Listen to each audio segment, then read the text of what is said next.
थांनाय आगस्ट दाननि 16 तारिख 8 मार्च 2005 आव आं जेब्ला इउपिपिएल दोलोआव गासै 144 जन सोद्रोमाफोरखौ बिपिएफ आव जयनिं हाबाफारि लादोंमोन अब्ला रत्ना मुंनि सासे इउपिपिएल नि सोद्रोमाया आंखौ रायजो राजाफोरनि गेजेराव गाज्रि रावजों सोंखारिनि जुनै आं दिनै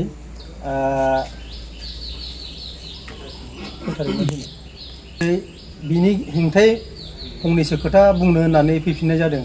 आङो माखासे सम मोनैनि गेजेराव आङो बे प्रेस मिटखौ लाथ'नो हायाखैमोन, नाथाय आं दिनै बिनि गेजेराव फैफिनबाय आरोखि बेखौ काउन्टार होफिननो होननानै। गासै जोंनि गामियाव बियो बुंदोंमोन बिसिनि गामियाव 140 जन भटार्सआनो गैया होननानै बुंदोंमोन आरोखि बे जोंखौहाय।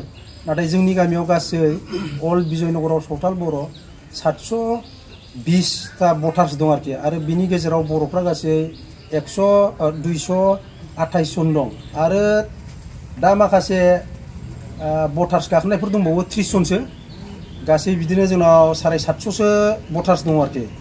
आरो आं बे 144 जनखौ गासै जोंनि बिजयनगरनि गोजा जयनिं लायाखै, मानो होनबा माखासे जोंनि बिजयनगरा खावसेयानो बिपिएफ दंखायोमोन आरो खावसेखौ दा आं लाबोनानै गासिबो जयनिं होफैजोबनाय जाबाय आरोखि। आरो बे 144 नि गेजेरावहाय माखासे बै कुन्टलानिबो दंबावोमोन, कुन्टलानि बाजारनि गासै जों 144 जन जयनिं लानाय जादों। आरो बे रत्नाया आंखौ बुंबावदों दि बेहाय इउपिपिएलजों जेबो सोमोन्दो गैखायामोन होननानैबो बुंदों आरोखि बियो। दा रत्नायाथ' बै समाव बोरै मोनथिनो जों इउपिपिएलआव दंना गैयामोन, मानो होनबा बेथ' बिपिएफआवसोमोन। बिपिएफआव बियो प्राइमारिनि अबेबा प्राइमारिनि थाखा थगायनानै जादोंना मादों होननाय खोनादों।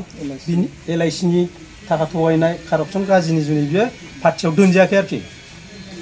दासिमबो बेनो प्रुफ नांगौबा एलआइसि थगायजाग्राफोरनि प्रुफ नांगौबा होफैनो हागोन आङो, आरो प्राइमारिनि थाखा थगायनायनि प्रुफ नांगौबा बेखौबो आं होफैनो हागोन। नाथाय बे आङो बेखौसो बुंनो सानदोंदि बे आंखौ गाज्रि रावजों बुंदों, दंफां सिखाव लहा सिखाव होननानै बुंदों बे आंखौहाय। नाथाय बियो आंखौ प्रुफ होनो हागोन नामा बे आंखौ दि लहा खावग्रा दंफां खावना जाग्रा होनना बुंजोबदों जोंखौहाय, माबा मोनसे प्रुफ होनो हागोन नामा?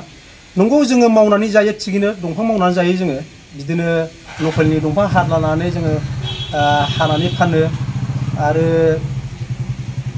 बाथाम साथाम हानानै जों फानलानानै जायो। माबा मोनसे मावनानैथ' जानांगौ। जोंखौ नायाखिसैब्ला उखिलानो जोंखौ नायाखिसैब्ला माथो उफाय दं, जों बेफोरबायदिनो खामानि मावनानै जालाबायो आरोखि। जों बिसोरबायदि थगायनानै जाग्रा मानसि नङा। आरो आंखौ बुंदों बे लहा नागिरनानै जालाबायो, लहा नागिरलाबायो हाग्रा बंग्रा। आङो लहाखौ मावो थिगैनो, नाथाय आङो लहाखौ बायोसो। आङो लहानि मालिकसो, बायग्रानि मालिकसो। आंहा मोनसे गुदाम दं सिक्रेटनि, आं बेवहाय बेबसा मावो फिसा फिसौ, आं बिदिजोंसो सोलियो आरोखि। आरो बेयो बुंबावदों आंखौ बे गावसिनि अफिसाव माबा मटर ना माबा खावना लायदों होननानै बुंदों आरोखि। बेफोरबो गावनाव प्रुफ दं ना मा दं, बे लहा खावदों होननायनि प्रुफखौ बे आंनो देखायनानै होनांगोन आरोखि। मेन उद्देश्यआ जाहैबाय जोङो इउपिपिएल दोलोनिफ्राय गासै फैजोबनानै जों मानि जुनै बिपिएफआव जगदान होफैदों। मेन उद्देश्यआनो जाहैबाय जोङो रबिराम सारखौ गोबां खामानि मावनाय नुबाय जोंनि खाथि खालायावनो। जोंनि नैबे बुंनो थाङोब्ला जोंनि बिजयनगरनिफ्राय ओरै बाजारजों थांनाय बै थानापारासिम ब्लेक टकिं लाबोदों। 5 बोसोराव बिसोर बेखौ मावनानै देखायनो हायाखिसै। गाबोन जागोन समफोर जागोन जोंना लामा बाजार गारलाजोब्बायमोन, जों बेफोरखौ मावनायखौ मोजां मोनदों। आरो हनै जोंनाव हाइ स्कुलनि ओरै किउआव मोनसे बिराद गिदिर बिल्डिं गायसनदों। मा स्कुल जागोन बेथ' बुंनो थांला, बेखौबो जों नुबाय रबिराम सारा लाबोदोंनो। आरो बेनि सेरजों मोनसे ओरै लामा थांनाय दङ एकदम बै थाखामफुरसिम लामा, बेखौबो रबिराम सारा लाबोगासिनो दं। आरो मोनसे हनै नेपालि बस्तिजोंबो ओरै मोनसे लामा थांनाय दङ एकदम सिद्दा, बेबो जानो थांगासिनो दं रबिराम सारनि आन्दारावनो। निउ खाग्राबारियाव बिराद गिदिर मोनसे खामानि लाबोनानै होफैदों रबिराम सारा, माखासे कालभार दं आरो माखासे ओरै ब्लेक टकिं बेखौ मावनायनि खामानि लाबोना होफैबाय आरोखि जोंनि बे कुसुगाव नैबे उकिल मसाहारिनि समस्तियाव थांदों आरोखि। जोंनि कुसुगाव समस्तियाव गासै रबिराम सारा 42टा खामानि लाबोदोंनो। दा बेफोरखौ जोङो बयनिबो खोमा नुबाय आरो माखासे फाउन्डेसन खालामनाय नुबाय। जों रबिराम सारनि खामानि मावनायखौ मोजां मोननानै जों बे बिपिएफ दोलोआव जोंनि गामियैनो फैनानै जों जगदान होफैदों। खिन्थु गाबोननि एबारनि इलेक्सनाव जोंनि गामिनिफ्राय टटेलि मोनसेबो भट मोननाय नङा आरोखि इउपिपिएलआ। माने इउपिपिएलखौ जोङो जोंनि गामियाव एबार निश्चित खालायगोन, माने जोङो इउपिपिएलखौनो जोंनि गामियाव जोङो सोआ माने जों बिसोरखौ मिटिंबो बानायहोआ। जोङो रत्ना बादि सिखाव नङा, रत्नायासो सिखाव। रत्नानि उन सिगां बुंनांगौबा A to Z बिराद गोलाव दं जोङो बेखौ बुंजोबनांगौब्ला मानो जोङो बेखौ पार्सनेलि लानो बेसो आंखौ पार्सनेलि लानो आरोखि पार्सनेलि एटेक खालायदों आरो जोंनि लोगोफोरखौ बे सिखाव बुंदों खिन्थु जोङो आरो बेराफारसे जोङो मानि जुनै UPPL निफ्राय BPO फैनो गोनां जादों माने रत्नामोन बादि गाज्रि मानसि थायोब्ला बे UPPL आव सासेबो मानसि थानाय नङा रत्नानिफ्राय गाज्रिसिन बे जायगायाव बे पार्टियाव रावबो गैया रत्नाया सानसे समाव आंखौ आजिलि 2.5 बोसोरसो जाबाय आरोखि बियो आंखौ बिखुं बिसिनो मानो होननानैबो बुंदोंमोन बियो मानि जाहोनाव बिखुं बिसिनो नारदोंमोन नोंखौ UPPL निफ्राय एंगारगोन नोंखौ UPPL निफ्राय बोख्लायगोन मागोन बेबादि खोथा होनदोंमोन आरोखि नाथाय जोङो UPPL आव बे समाव जेबो बिबान लानानै मावथ'वाखैमोन आरो बे बुंदों आंखौ UPPL नि नङा होननानै जुदि UPPL नि नङा होननानै बुङोब्ला आं बेनो प्रुफ होनो हायो आङो बिजयनगर प्राइमारियाव सानसे समाव इउथ प्रेसिडेन्टनि दायथ' लानानै खामानि मावबोदोंमोन आरो 2016 आव MLA नि टाइमाव मोनसे बुथ कमिटिनि सेक्रेटारि जानानैबो आङो खामानि मावबोदोंमोन जुदि बेफोरनि प्रुफ नांगौब्ला आंनाव दंजोबो दिनैसिम आं बेफोर जिनिसखौ जोथोनै दोनजोबदों सानसे समाव नांगोन होननानै आरोखि माने रत्नायासो BPF आव रत्ना कर जानानै दिनै UPPL आव बियो बाल्मिखि जानानै दंफैयो आरोखि मानो होनबा रत्नानि जे बेबहार आखल बेखौ रावबो बे जोंनि कुसुगाव मोनथियै गैया आरोखि कमप्लिटलि मोनथिजोबो आरोखि बे जोंनि 6 नं समस्थियाव खुनु देरहानांगौनि लामाबो गैला आरो UPPL नि जोंनि बे 6 नं समस्थियाव सिन्नबो थानाय नंला एबारनिफ्राय आरोखि बिसोरनि महर मोखांखौनो नायबाबो नुनाय नंला समन्त जायगायावनो माने गासिबो UPPL निफ्राय फैनानै दिनै BPF आवनो जगदान होफैजोबबाय बेफोरखौ नुनानैनो जोंबो दिनै BPF आवनो गासिबो जगदान होफैजोबबाय आरोखि टटेलि जोंनि बिजयनगरनिया आरो जोंनि बिजयनगराव सासेबो BPF नि UPPL नि मानसि गैला आरोखि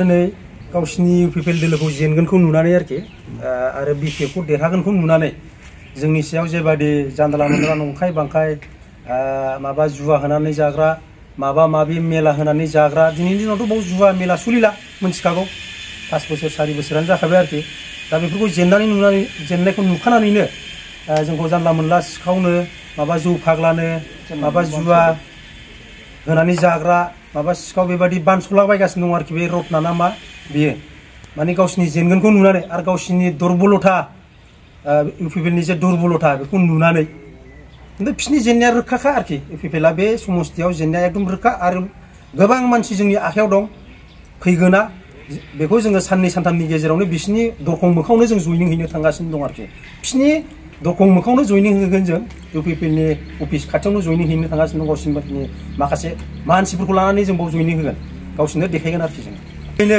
रायजो राजाफ्रा बिसिनि बुंनाय गोदाव सोराव बुंनायखौ मोनसेबो खोनासंनाङा आरो नंखाया जोंबो सिखाव नङा रायजो राजाफ्रानो जोंखौ मिथिजोबखागौ बिसिनि बे जानला मोनला बखिलाबायनायखौ जेबो फासयनानै थानाङा जों बयबो फै खौसेयैनो जों BPF खौ एबार सरकाराव दाहोगोन आरो दाहोथारनांगौ ओंखायनो आं खावलायो रायजो राजाखौ खुलुमनानै फै बयबो BPF खौनो मदद होजोबनानै UPPL खौ बे जायगानिफ्राय जों होखारहरनि आरो दाख्लि बे इथ' नामा ब्लकनि मा बिबान दं बेहा बेखौथ' आं मिथिला नुफेराखैमोन जोंथ' गोदो UPPL आव बेखौ दासो बबेनिफ्रायबा ओंखारबोदों आरोखि बियो दा जोंनि रुबिराम सारखौ MLA खौ आरोखि दा बाव टिकेट मोननायखौ खोनानानै आरोखि मोदोम मावखांनानै जानला मोनला सालाननि ना माबा माबि बखिलाबायदों आरोखि माने गावसिनि दुरबलथा गावसिनि जेनगोनखौ नुनानै जानला मोनला बखिलाबायदों बेफोरखौ रायजो राजाफ्रा जेबो साना सालाननि नाखौथ' जों बुंनो थाङोब्ला UPPL खौसो बुंनो हायो माने UPPL आसो एकदम हरैनि सालाननि नाखौ लाबो बिसोर बहाय